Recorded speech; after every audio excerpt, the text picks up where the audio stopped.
Welcome back to the Intuition Incubator.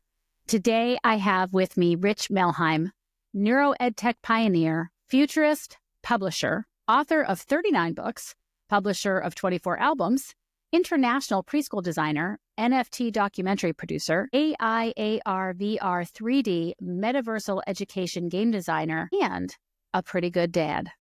Welcome to the show, Rich. Thank you very much. Great to be with you.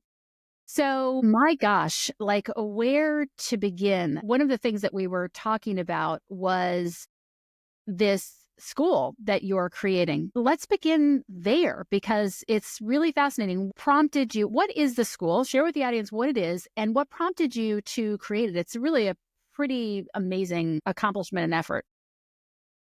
So I was born a rather precocious,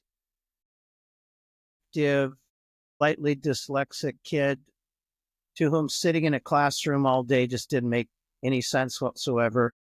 I was always drawing things, pictures of my teachers, pictures of this and that, making up songs to remember anything. I didn't know I was dyslexic until I was in my 50s when Dr. Marianne Wolf at Tufts University at the early reading lab was helping me with this preschool project. But I always wondered about how could one short circuit the short circuit of learning disabilities. And when I was a kid, there was no phrase ADD, ADHD.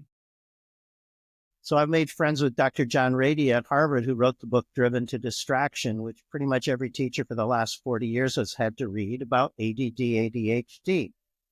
And John's theory, along with Eric Haberman, was before the 80s, we would get home from school and run out and play. And you might play until mom stuck her head out the back door, and then you come and eat, and then you'd run out and play till dark. So we were moving. And the only cultural major shift that happened between no counseling on ADD and a whole bunch was sedentary lifestyle, come home, watch television, eat fatty foods. And John and Eric speculated that maybe we're just sitting too much. We should be moving more. John also wrote a book called Going Wild that talks about the things we used to do that were a whole lot healthier. So if you were going to short circuit the short circuit of ADD, what would you do? Well, when we move our bodies, we get oxygen, which gives us attention. And one might argue that the largest problem in world education today is attention, right? We also get glucose. So the oxygen gives you attention. Glucose feeds the brain and gives you retention. It helps build the cells. Your brain's only 2% of your body weight, 16% or size, 16%, 2% of the weight, 16% of the size, but it takes a third of all the energy you have. And when we're moving, it's going to be using a lot more. So why are we sitting most of the time in schools? You also get a brain fertilizer by the letters BDNF. I call it best darn nerve fertilizer. It's actually brain-derived neurotropic factor, but you don't have to know that for the test. And what BDNF does when you're moving, it builds more brain cells, it builds more connections on the brain cells, and it builds more receptors on the connections of the brain cells. And you don't get a lot of it sitting in a chair. So I began to speculate as I grew up that maybe there's a better way to learn, teach the way the brain learns. With Marianne Wolf and reading, she's got the book Proust and the Squid, and they do brain scans of a child who has no trouble reading and a child who has lots of trouble reading. And what they notice is there's in the 500th of a second, in the fraction of a second, it takes the light to enter the retina and go back to the optic nerve. Where's the next activity happening? And it seems like a kid who can read well, it's happening over the left ear in the linguistic and phonics centers. So they're sounding things out. And this is a simplification, of course.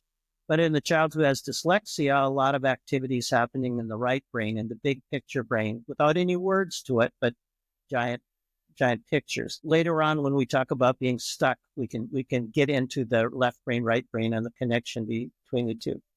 But if you were going to tackle learning, and if you could tackle dyslexia and ADD, ADHD all at the same time, what would you do? Well, you'd need more oxygen, you'd need more glucose, you'd need more BDNF, and you'd need less cortisol, which is the toxic stress hormone that turns on the fight or flight. You need a certain amount of cortisol just to wake up in the morning and get out of bed, but too much is toxic. And this also will go to our stuck conversation because cortisol, norepinephrine, opening up the blood vessels, adrenaline, getting you all ready and everything, they can't help you focus. But if you're just focus, and there's no break, you're not going to learn anything. Also, you're not going to get the sleep because without the melatonin, you don't get enough sleep, and cortisol blocks melatonin. Without sleep, you don't get memory consolidation. Without memory consolidation, not only is your mood worse, and if you're a teenager, your pimples are worse. And if you're an adult and at the same time your kids' hormones are kicking in, ours are kicking out, you're just not going to get what you need for a healthy brain. So Right. I was always interested as a child, and, I'm learning, not sitting. I'm learning moving and singing and dancing and all that. But I wanted to know the why behind the what. I Yeah. wanted to know why does active learning and connecting significantly more parts of the brain, why does this give you a richer learning? When you say on your website to shift focus of what you're doing to who you're being, you're asking about the why behind the what. The what is what I'm doing. Who am I? What's my identity? So the why behind the what became a driving question. And I started studying, learning from a molecular basis, like the oxygen and the glucose and the BDNF and cortisol, to a cellular basis, like how many areas of the brain and the body can we connect? Because neurons that fire together, wire together, and the more connections and the stronger connections, the more hardwired it'll be. Movement also with repetition gives you that little fatty tissue, myelin, which like insulating a nerve. When you repeat something and are singing it again and again, or dancing it, or doing art, anything that has that repetition involved, you get more and more fatty tissue myelin that acts as an insulation. And a wire that's better insulated will fire more efficiently. And that's why you can remember something new through play and music and dance with 6 to 14 reps. And if all you're doing is talking, you might need 200 or 300 reps to get the same thing. So I guess I was always interested in how do you short circuit the short circuit of learning disabilities, which can also be an ability, but how can you get to a joyous movement-based, flush your brain with all the good stuff and connect the brain to the body, to the environment in a way that you just absolutely love what you're doing and it's not a dread to learn. And that was my question as you're talking about that. Is it because it's an experience when you're singing and dancing and we learn from experience, right? Instead of having a conversation and you just telling me something and me trying to, but if you give me an experience, I'm going to remember it. Is that why? It's the same thing that you're talking about. Yes. Brilliant. Yeah. And an experience is the brain, the body, and the environment. Aside from Marianne Wolf at Tufts on dyslexia and Dr. John Rady at Harvard on ADD, ADHD, my third stop was the Neuroscience Institute in San Diego, where Dr. Annie Patel had written a big, thick book on brain scans on music. And I wanted to know, I always knew music worked as a memory technique. You can remember songs from when you were in, child. You can remember commercials and, nursery rhymes, but can't remember where I put my car keys 5 minutes ago. Why is that so powerful? And in his book, Music, Language, and the Brain, he shows you the brain scans and all of these things that connect together. And instead of just some connections through the ear, or if you're a storyteller teacher, some connections with the imagination and the visual cortex and everything. I mean, that's why stories are remembered longer. You're connecting much more. But with music, you are getting what Annie calls in his book, Music, Language, and the Brain, opera. Overlap, precision, emotion, repetition, attention. Overlapping parts of the brain are firing and wiring together. And thanks to advanced brain scan technologies, PET scans, and MRI, fMRIs, one measures where's the oxygen going in the brain, and one measures where are the electrical firings and wirings going in the brain. Music is hitting so much more of the brain than just talking. And that's part of the experience, right? Dance does that. Art does that. If you have music, dance, art, you have theater. And theater is an experience. You put all those things together, the overlap, the precision. Music is measuring minute precisions. It's measuring the pitch. It's measuring the volume. It's measuring the timbre, the color of the sound. It's measuring the beat. All of these things are firing and wiring together in an experience that don't happen when you're just teaching. Where did you begin? I had a mom who told me read stories every night, and a dad who would take me on adventures. If a new house was being built on the other side of town, he'd come home and say, "Get in the car, let's go for a ride." And we'd go walking through a house and wonder what this room's going to be. You think this is a bedroom? Like, it's got a bathroom there. Which room would you want here? Where do you think the sun rises? Why did they put the house in? So he was showing me things that weren't done yet and planting that. I wonder. You use the word curiosity. Instead of giving answers, the best teachers ask questions and cause you to ask questions. I think the next AI virtual tutors shouldn't give you any answers. Right now, Siri, what's the temperature? Oh, Yeah. oh, I right. think it should say, I don't know. Do you see your breath? I don't know. Are you like super hot? I don't know. What direction is the wind coming from? I want to invent an AI virtual large language model tutor in our rich learning world that doesn't give you any answers. And you are so right. It is literally, I mean, it's great for ideas, but at the same time, it basically shuts down your intuition, because then you look at that and you say, oh, that sounds good. So-and-so said this. So I'm going to go with that. And that is a disease that we have anyway, right? Like offloading our ideas or what we should do to other people. Now we just offload it to AI. This could be so fun. So right now we're designing an online learning world that's on a spaceship, a space station with 6 towers and a 7th tower underneath it propelling it all. And by the way, the 7th tower underneath it is music, right? But there's a tower of math and a tower of science and a tower of virtue and a tower of arts and a tower of health. And there are 36 levels on each of these towers. And there's a scope and sequence for the learning of the English tower. You got to learn that there are 26 letters, 52 sounds, and at least 72 ways to write them down. 26 letters, 52 sounds, 72 ways to write them down. The next, you're gonna sing a song. You're gonna follow the virtual tutors in a ballet dance with the 5 ballet steps, and you'll get more points if you're singing and you're dancing, because there'll be a motion capture kind of thing there. And then with your points, you can go get together with some friends and buy a virtual asteroid and build yourself a flat and, mining into going. Anyway, the goal is to turn learning into a game that hits all the senses, but you do it with friends. And the virtual tutors, so if you're learning to read, we don't speak in letters, we speak in sounds. So what sounds come the most? E, A, I, O, U, and sometimes Y come the most. So why would you teach A, B, C? B only shows up in 1.2% of all the syllables. Why would you teach B on an equal weight E, which shows up in 12% of the syllables, and A, which shows up in 9% of the syllables, and N and T, T-E-N, T-O-N-O-T, T-I-N, N-I-T-T-E. You can learn to read and spell in 3 weeks if you're just sounding, pounding, spelling, reading, writing. You sounded, pounding, spelling. How many sounds do you hear? Bad, bad, bad. Get point. Anyway, you can do the same with math if you had a virtual tutor asking you questions rather than just giving you the answer. You can do it with science. There's just so much you can do if you're asking questions. And if we teach the kids to ask the questions and ask each other the questions and get in little teams and try to figure it out together rather than just me and you. We're listening to a book right now about Finland, and what a great education.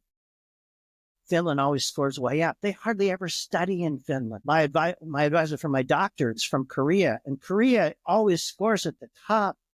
But they hate education. They're studying all the time and they hate it. The kids in Finland aren't studying hardly at all and they love it. And what's the difference? It's the experience. The kids in Korea are studying before school. They're sitting in school all day and then they're going to tutoring after school, or maybe they get to go to their violin thing at 4 years old, but you better be Suzuki quality or you're, get shamed. And we could talk all day about that.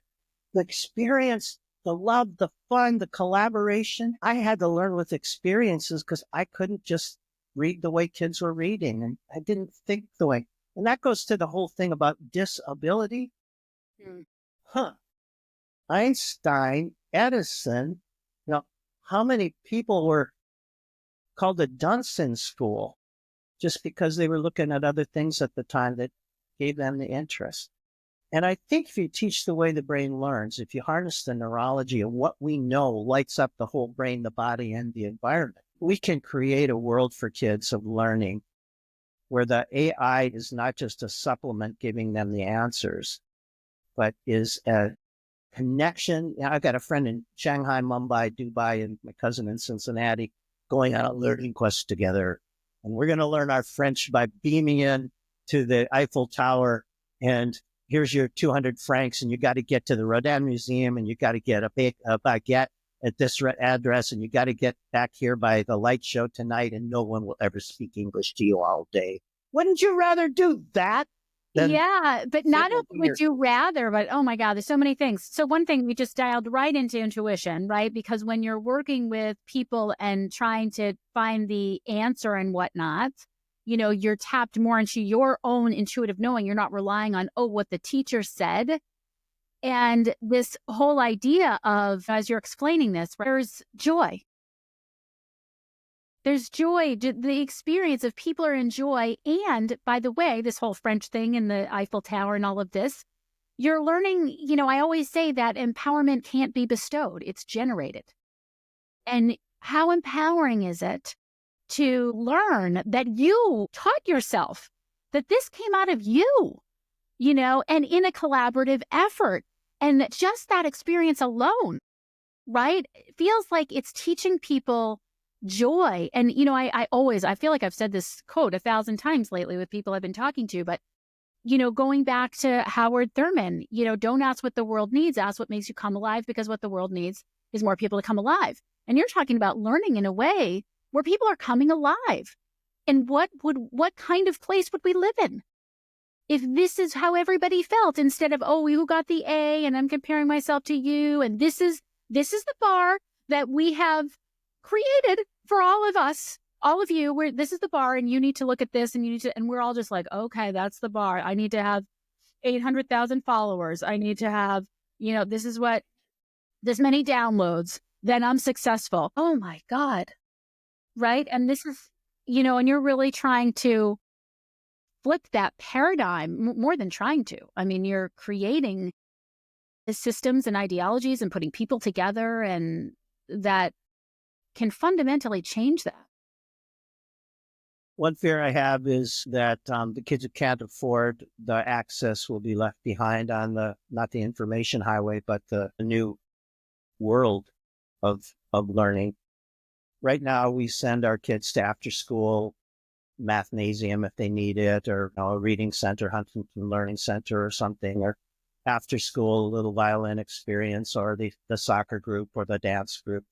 Parents who can afford it are happy to pay $80 a week for a piano lesson or a dance lesson, or $200 a week for a great soccer coach or whatever. But what about the kid who can't get into that world? There will come a day in the not too distant future, and I'm going to say very early by 2030, so less than 10 digits away, where people who can afford it are not going to send their kids to a sit-down classroom school. Yeah. They're going to learn what they want, when they want, how they want, where they want, why they want, and with whom they want. Yeah, for this next 6 weeks, a kid from Shanghai and Mumbai and Dubai and Cincinnati, right? And they're going to strap on the equipment. The equipment's not going to be the big bulky headset right now that, looks like a toilet seat cover. We just brought on Aaron Goolsby, the president of Mythical Games, to help us figure out the gaming aspect. And he calls the existing stuff a toilet seat cover. It's going to be as lightweight as a pair of designer glasses. There'll be a little LiDAR button right there that'll look at the room, and you'll have both ability to do AR, augmented reality, which means you're seeing the room you're in, but the little virtual tutor aunt will jump up on your shoulder and, hey, Daddy, let's sing a little song here. Here we go. A-N-T, A-N-T, marching on a leg pen, A-N-T. Please don't bug me. A-N-T spells ant. I don't like that. Okay, you got it right now. You do it. You're going to get some points. That'll be the augmented part. You're not going to look at this anymore to drive.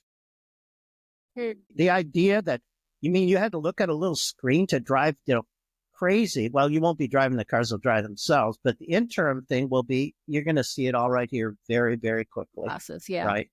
All of the workings of the mechanism is not going to be in this.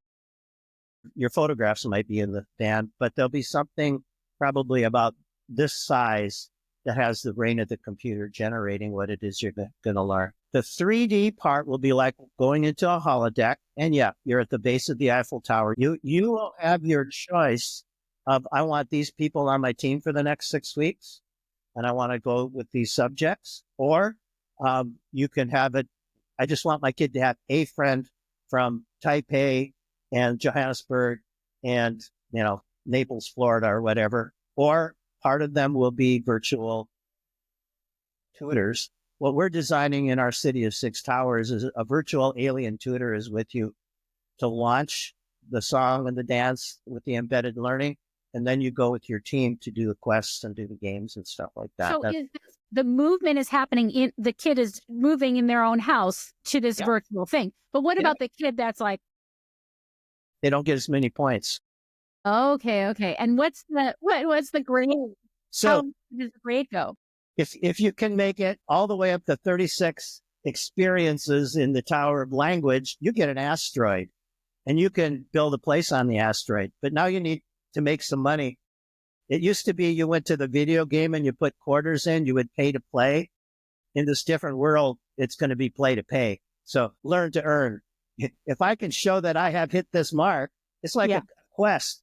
And today, kids, there are games where there's 10,000 people playing at any given moment. And then you make better friends sometimes with your teammates there than in the world. The very first movie, if you want to get a look at this, that Spielberg did on this, that anybody really did on this, was Ready Player One, where this kid is on a quest.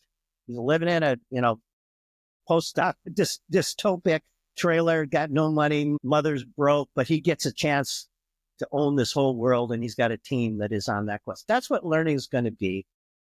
And you can learn what you want, when you want, how you want, with whom you want. The problem is, what about the kid who can't afford it?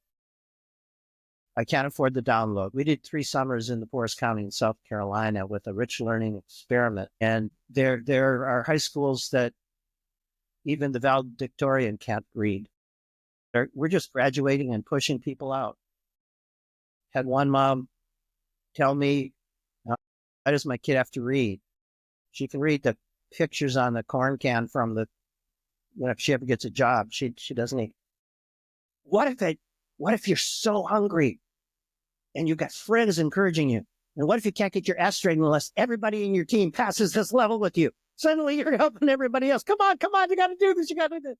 Right. And so we have a foundation. We have a for-profit building these worlds that we're designing right as we speak. And then a nonprofit called richlearninginternational.org, if anybody wants to be a part of that. Our goal with the nonprofit is that the first 1 million kids get in it. And for every kid who can pay a monthly membership, kind of like the weekly piano lesson type thing, we'll be able to put multiple kids who can't afford it into that world and get them the equipment. And so we have to hit up Apple for thousands of headsets. We have to hit up Google for access. We have to hit up Starlink for the ability to do all this. And my heart would be that the kid who can't afford it, but just would love starving to learn and make community and friends around the world. And also, it's a lot harder to bomb another country if you've made friends all your life with kids around.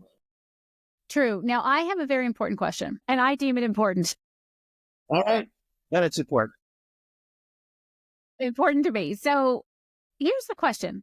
One of the things, obviously, that we talk a lot about with this whole, digital world and kids on their screens and all this kind of stuff, and they're playing video games with kids and all that kind of stuff. But we've talked about, and there's research that's been done, you probably know more about it than I do, around kids not learning empathy. We don't have to look into one another's eyes anymore. We just text each other. We don't have to pick up the phone. They don't have to hear in someone's voice that they were hurt. We can say whatever we want. And, these horrible things are happening because we're sort of dehumanized in a way, because we're just talking to a machine. We're talking to a phone. We don't experience that we're talking to another human being. what about that? If these kids are learning and their whole learning experience are these friends that they don't actually connect with. And I even, if you think about it, even during COVID, I have friends that I made during COVID, I only knew on the screen, right? And it's always interesting when you meet those people because then you're in their energy field in a whole different way. And sometimes you're like, it doesn't quite feel as, it feels a little different, or I don't know if that was, you know what I mean? Like, how are you mitigating that? So we pick up an entire different set of cues, and this goes into your whole intuitive, from the energy level, as you mentioned, from the tone of voice so that you cannot get on a text, from the major muscle groups of their posture and the minor muscle groups of their smile, their genuine smile versus their fake smile. By the way, probably everybody listening to this had to smile for a photo in the last couple of days. Smile. And you have an entire different set of muscles active when you see a puppy or a cute kid says something, a whole different thing with a genuine, a genuine thing. From even the fear hormones, you have an entire different set of inputs that are involved when you're physically with another person. And that's why COVID was so stunting when it truncated learning to a flat screen. And that's why schools went back half a year and some schools went back more than that without that connection. And we were made for human relationships. The baby who's held in the arms and 18 inches from mama's eyes, and the songs and the touch, that is like the foundation. That is like forming everything. 250,000 neurons a minute are saying, I'm safe, I'm loved, I'm precious, I'm fed if they're able to nurse. That's the foundation. Often if there's a dad in the picture, dad is the roughhouser or the get him out of there. Let's do this. So you get both of those if there's an environment like that. If grandma and grandpa are anywhere near and they're really part of your life, grandma would run into a burning house for you. The babysitter might not. There's a different level of investment when these are my people at last. We're made for that. Babies way back into the, 1500s, the babies experiment, the ones who were in the nursery without touch, turn their face to the wall and die. A friend of ours adopted a Romanian little girl 25 years ago when the Romanian adoption thing went through. And without that touch, and I can explain it chemically and neurologically and bodily, we lose a great deal if we don't know how to be human and in human relationships. There will be a time where the virtual Valerie is a lot better, more attractive lover, listener, tone of voice than real human relationships. And the virtual,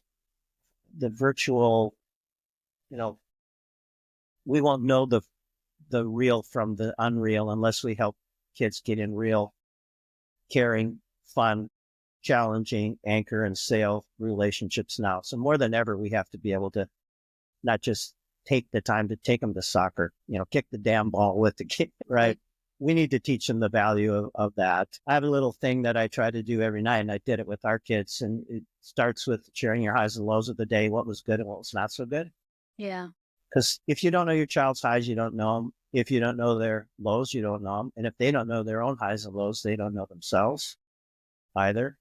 So turn off the television, get off the game, get rid of every other weapon of mass distraction and look in their eyes like they're really there and grow a kid who's able to share what's really good and what's not so good so that they know that they are known. And then read is the second step we do, and we could do a whole session on this.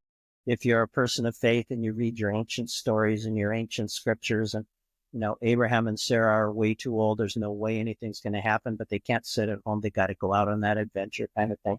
Where do I fit in that story? Share, read, talk. Little girls at birth are born with 11% more brain tissue dedicated to talking and listening than little boys.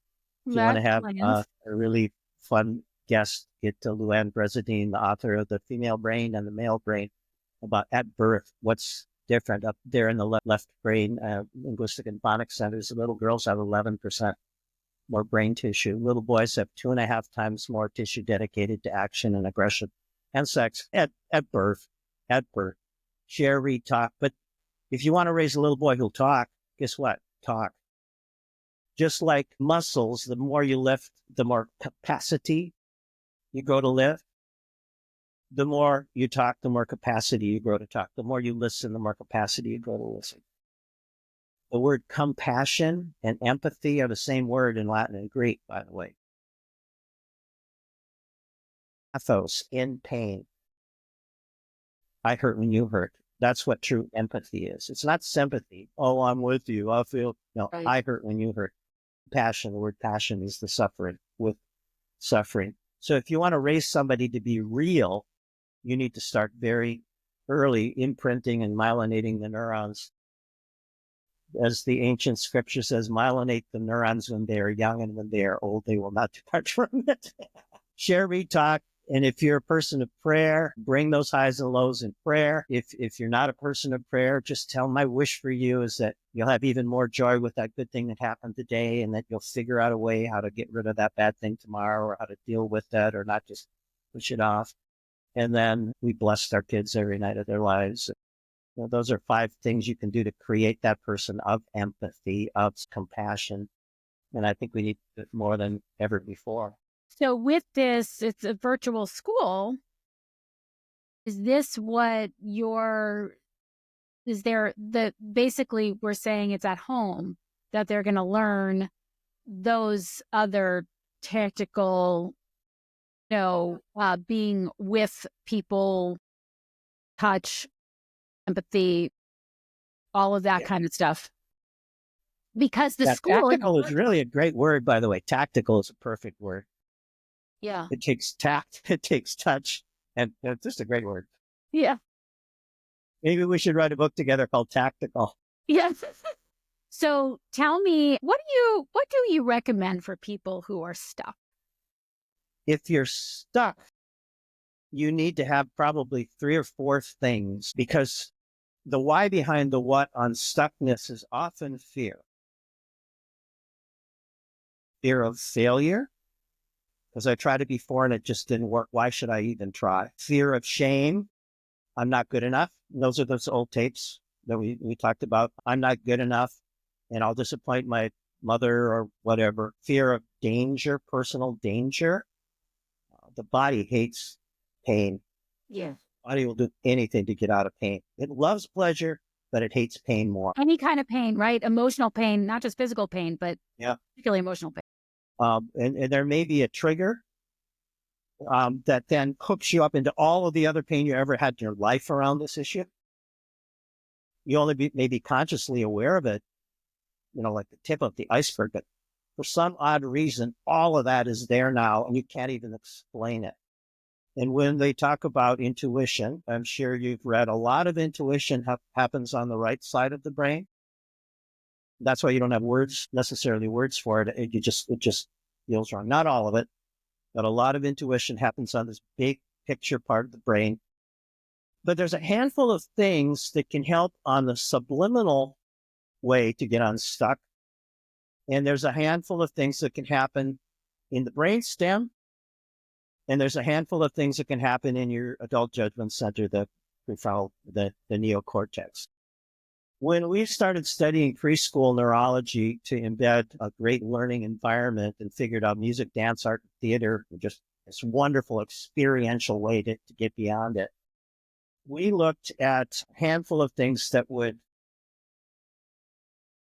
pour accelerant on the learning fire. And all of these things also can help you get unstuck, from just the gut reactions to the subliminal things going on to your thought. Sleep, exercise, healthy food, water, fun, friends, love, safe touch, safe welcome touch, laughter. There's a handful of things that are free. Yeah. But they're priceless. And what each of these does is it starts relaxing the body itself. Yeah. If you're going to get unstuck, you have to think about the brain, the body, and the environment. And that's what Annie Patel at the Neuroscience Institute, the author of Music, Language, and the Brain, he said that is what the mind is. The mind isn't your brain. The mind isn't just the brain and the 100 billion neurons connected all through the body, trillions of connections. And it's not just the environment, it's all of that. If you're going to get unstuck, you need to create a strategy which takes the prefrontal cortex that puts you in the place where your whole body is starting to get well, and you're not doing that stinking thinking and replaying all the tapes of all that bad stuff. And so it gets back to, are you getting enough sleep? Without sleep, you cannot get unstuck. The first step is make sure and consistent sleep. And don't change on the weekends, by the way. For every hour you get to stay up, it's like another time zone. It's going to take you another day to get back. So you're not back. If you give them 3 extra hours on the weekend, they're not going to be back until Wednesday night. All right. Sleep, exercise. You got me walking. I do 10 miles a day. Ever since my heart attack, I actually flatlined at the St. Paul Heart Clinic once. So listen to a dead guy here. Wow. But you have to keep your arteries open, whether they're the arteries of communication or the arteries of good thought or the actual arteries, or you're not going to be able to get what you need to get unstuck. So the sleep is going to help you clean things out. It's like the garbage trucks come in at night and the sewage goes away and you got a whole new fresh day. That's why after a great night's sleep, you wake up and say, I know what I should do today. Yeah. Sleep, exercise, healthy food. If the ingredients have more than 4 syllables in any word, don't eat it. Just don't eat it. What I hear you saying is, I think, you're saying a lot of things, but I mean, one of my favorite things to say is your serenity is the only emergency. Ooh, that's very good. And is that original? Really good. Let me write that down. It's not, it was said to me. Okay. By a sponsor in Al-Anon many years ago. And I have taken it as my own ever since, because it was literally the most brilliant thing I've ever heard. Your serenity is the only emergency. And it really hits, because you can even say, I say all the time, like in HeartMath, there's a lot of HeartMath trainers that train first responders. And you can be in coherence in a very emergency situation.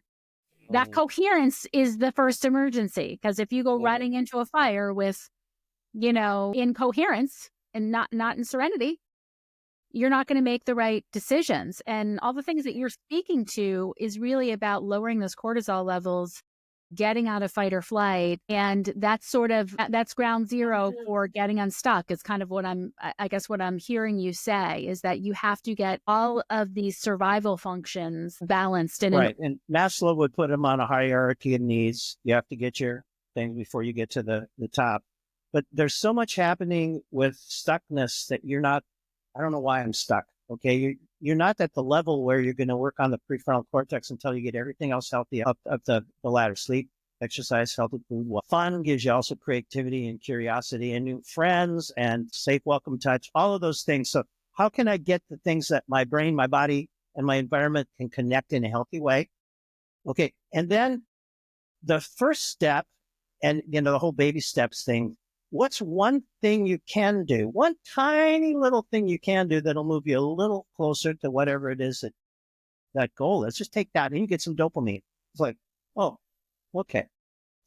40 Habits of Highly Effective People, whole thing talked about a Princeton study that said, 40 days is about enough to really start changing a habit. In the book Habits, it actually says after about 6 reps, you're already on the way to that. Yeah. So what's something you can do? And Jordan Peterson is on this too. Just do one thing, make your bed or something. Just do one thing that gets your house less cluttered, or do one thing that doesn't expose you to all that negative all day, or one thing in terms of the exercise, or I'll go to bed 15 minutes early tonight. Yeah. And I'll do that for 6 weeks. And I'll go to bed a half hour early. Maybe I don't even need an alarm clock in 3 months. By the way, if you have to use an alarm clock to wake up in the morning, you're not getting enough sleep. Period. All right. Anyway, so great. How do you get unstuck? First, take care of all of that bodily stuff. And the food thing also has to do with your microbiome, the 40 trillion cells you got going on there.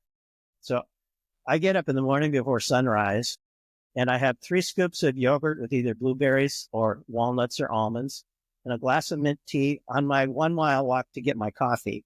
And I don't get any coffee unless I take that 1 mile. Uh-huh. And then I do my life. And I only eat once a day.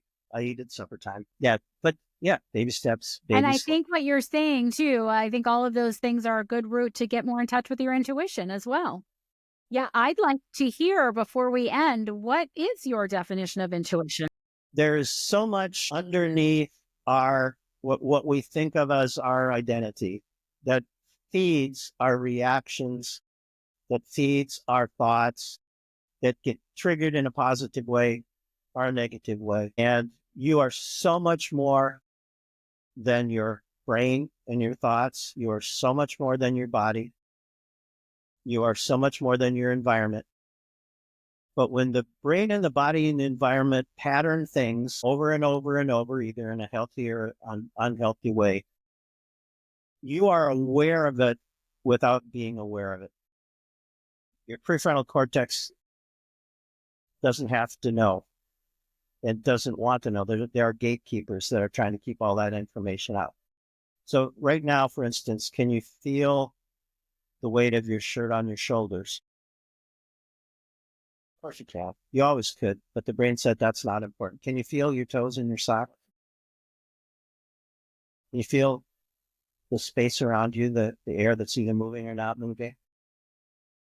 Can you see the peripheral thing on your far left and your far right without moving your head? Your brain is feeding you all kinds of information that you're not aware of. And it's only bringing a small portion of that to your cognitive awareness. Your intuition is a multiplicative, exponential combination of all of the input that you've ever received in your life that was triggered for memory. The brain tags certain things for memory. This is important. Stow it away. But it may not be memory that you're cognitively aware of. It may be muscle memory. You see a shadow and you jump, right? Yeah. It may be you smell a smell and you remember grandma's attic or grandma, depending on how she smelled. Those things are embedded and they affect you before you're consciously aware of the effects. All of the input that was ever put in that was tagged from memory is your intuition. And then next time we'll get into and it's your DNA and your epigenetics that turns on those genes or turns off those genes. And maybe even a force outside, something that we're streaming from a higher source. Absolutely. And once you get into the idea of intuition and imagination, your brain extends because every neuron has thousands and sometimes tens of thousands of other connections that fire and wire together in a synchronous array. Your brain is not just here. Your brain extends to your fingertips and toes. But if Annie Patel's answer, what is the mind, is it's the brain, the body, and the environment. Your brain extends to the farthest stars and the farthest imagination. So if you surround yourself with people who challenge your curiosity and your imagination, your intuition might be bigger than the universe. I love that. Tell us, how can people get in touch with you? What do you want them to, how do they engage with you? What do you want them to know about what you're up to and what they can get? Well, I'd love to get their thoughts on what kinds of worlds we can build for kids to engage both internally and externally. We've done experiments mostly with preschoolers. Our City of Six Towers is for ages 6 through 14 or ESL. If somebody wants to come in and play games to learn their English. People want to talk about that. You can go to richlearning.com. Okay. I have my free book there called Rich Learning, The Neurology of Art, Dance, Music, and Theater. Yeah. If someone wants to read one of your 36 books, which one do you recommend they start with? Just go download the PDF of Rich Learning. We have it in English, Mandarin, and Arabic at the moment. And yeah, if you have a question, then find a question and ask me a question. And my email, you can connect to rich@richlearning.com. And then our nonprofit is richlearninginternational.org. We're just starting a project called Developing Beautiful Minds. And that's the goal, to give away for every kid who can afford living in this virtual school as a member. It's an SaaS model, basically. We want to be able to provide, there's a certain economy of scale. Once you built the world, you can give it away to millions, as long Yeah. as we're able to pay for it for the, kids who can't afford it. And I'll put all of those links for Yeah. listeners who want to be involved in some way. One last question. What do you want people to just know and understand more than anything, if you could impart one message? Every child is priceless and precious, and every child's a genius. We have to put them in places where that can be drawn out, which is the literal definition of the word education, educare. It's not to cram in, it's to draw out. So release the genius. So good. Not to cram in, it's to draw out. Oh my God. So brilliant. Well, thank you so much for being here, Dr. Rich. I just appreciate you so much.